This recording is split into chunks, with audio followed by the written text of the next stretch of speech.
Yes, I can hear you.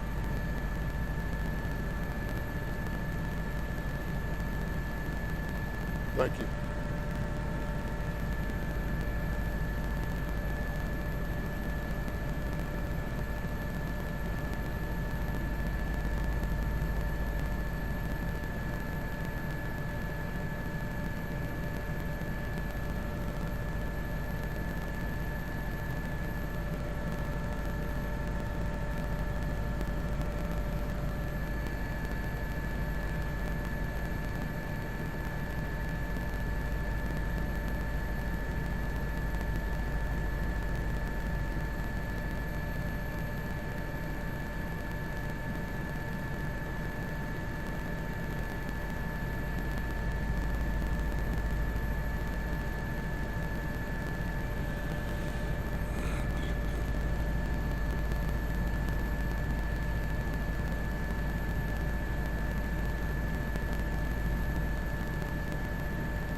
Well, they're still here. They've repositioned a lot of the water cannons and also the towers, the water towers that actually are putting water on the top. Look at the roof on this one.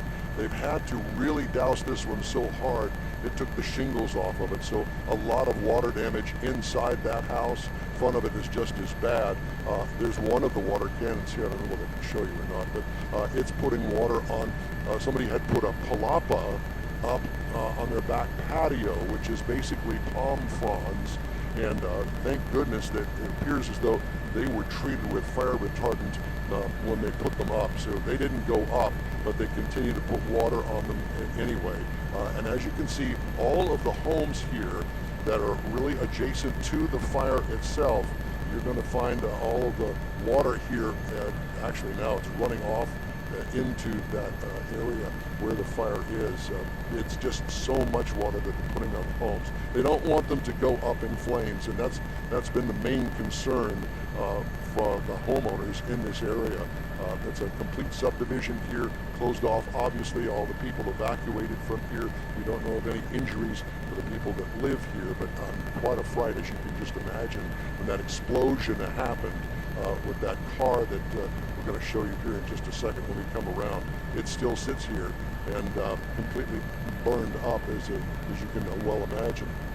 This gives you a better idea of how big that flame was when it ignited, crossed Spencer Highway, and set all of this on fire as well.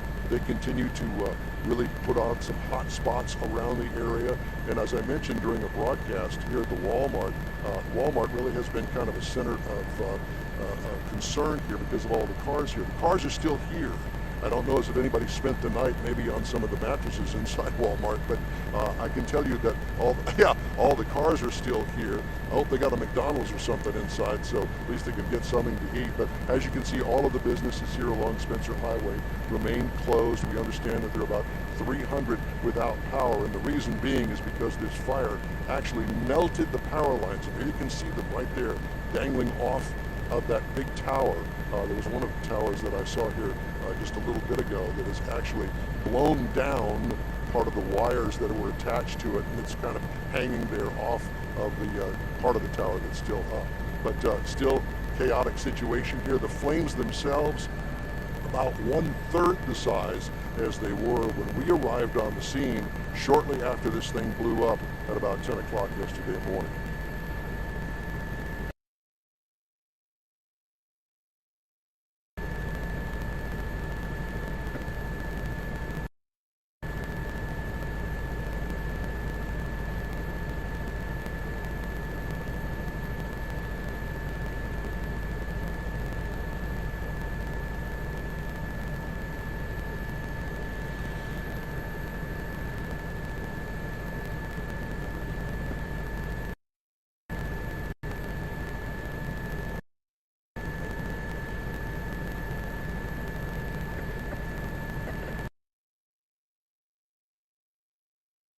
Something on the stove and letting it boil off, and all you've got left is the meat or whatever it is that you're cooking in there, and sooner or later it's going to ignite probably, if it doesn't just turn to ash in the pot. And we've all dealt with that at some time in our lives.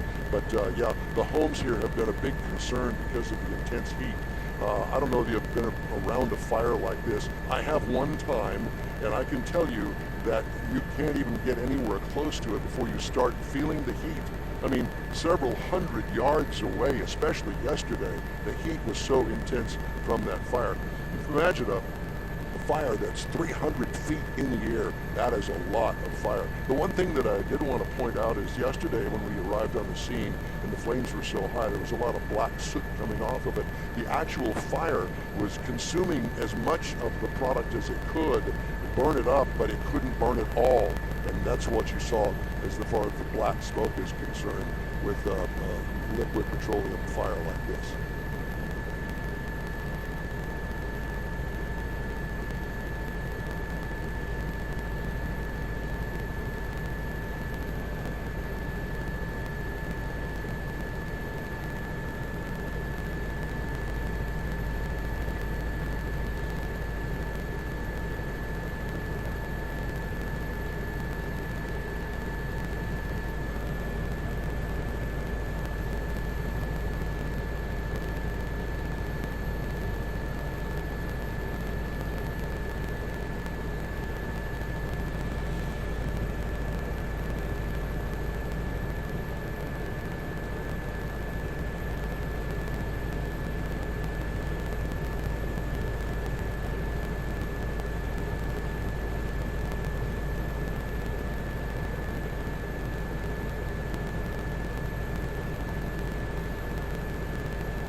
Yes, are you talking to me, Samika? I'm sorry.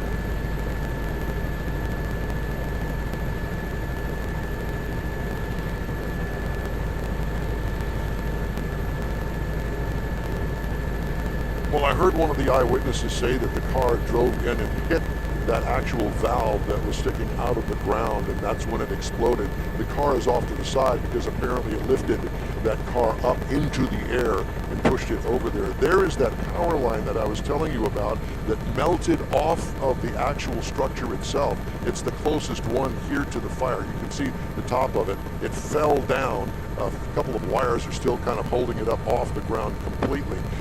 Doug Schertz, I was talking to just a minute ago, he was looking at the power lines that are down across Spencer Highway here, and as you can see, it's going to take some time. We also understand that over here, staged in the Walmart parking lot, are energy trucks, power company trucks that are ready to go to work as soon as the fire is out and they're given the okay to go in. So they're going to start getting the power back on for those 300 people or so that are still without power. As far as the Walmart is concerned, I don't know what they're going to do with all these people that were in. Much water on this particular roof, trying to keep the fire out of the house, that it blew the shingles off of it, so tremendous amount of water damage inside that home. And probably the other ones, you can see the roof damage there.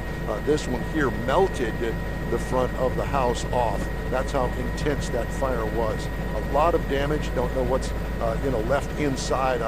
Your couch, the chairs, the dining room, the bedroom. Maybe you've got a car in the garage. We don't know what kind of damage is done to all of that. But as you can see, they're still working on keeping those houses as cool as they can so they don't catch fire.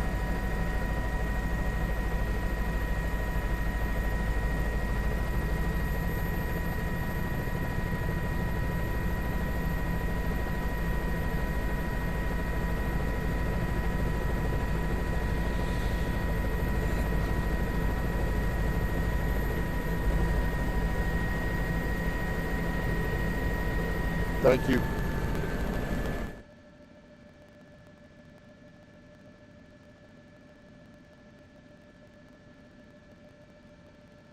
Headed home.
Start is playing.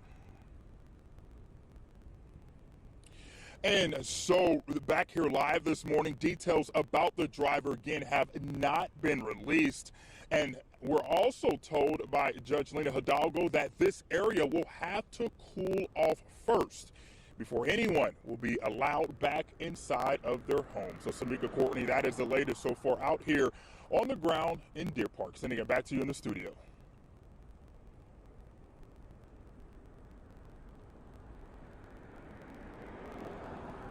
Yep.